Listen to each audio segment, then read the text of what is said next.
Okay ကျွန်တော်တို့အခုတစ်ခေါက် lesson ကတော့ middle C in half note ပေါ့နော်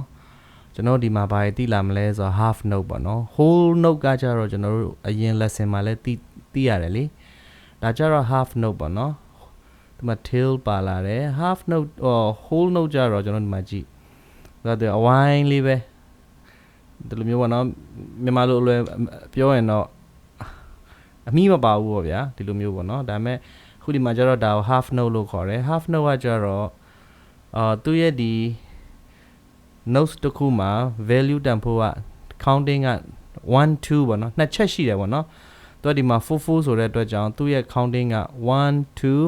3 4ဟုတ်တယ်ပြီးရင်1 2 3 4 1 2 3 4 1 2 3 4ရှိတယ်ပြီးတော့ဒီမှာကျွန်တော်တို့သိထားရမှာက time signature 44ဖြစ်တော့ဒီဘားထဲမှာ notes က44ဆိုတဲ့အတိုင်း၄ချက်ရှိရမယ်ပေါ့နော်သူအဲ့ဒါကြောင့်ဒီမှာhalf note နှစ်ခုထည့်ထားပြီးတယ်ပေါ့နော်ပြီးတော့ဒါက triple clef အဲ့ဒါကြောင့်မို့လို့ဒီဟာကိုတီးတဲ့အခါမှာကျွန်တော်တို့ right hand နဲ့တီးရမယ်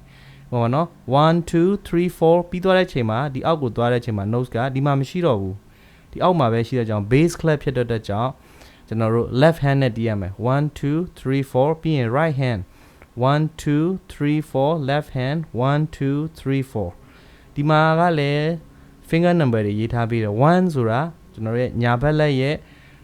လက်မပေါ့နော် finger number 1ဒါကြတော့ဘယ်ဘက်လက်ရဲ့လက်မ finger number 1နဲ့တီးရမယ်ပေါ့နော်သူကတစ်လှည့်စီပေါ့နော်ဒီဘက်ဆိုရင် right hand နဲ့တီးမယ်ဒါဆို left hand နဲ့တီးမယ်ဒါဆို right hand နဲ့တီးမယ်ဒါဆို left hand နဲ့တီးမယ်ပေါ့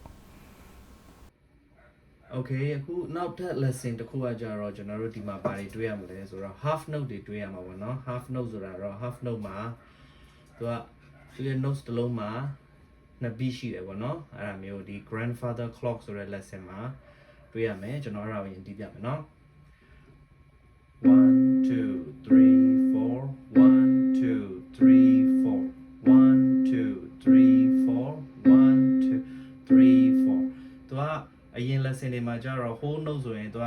1 2 3 4 1ကနေ4ထိကိုနှိပ်ထားတယ်ပေါ့နော်အခုဒီမှာကျတော့ half note ဖြစ်တဲ့အတွက်ကြောင့်သူရဲ့ counting က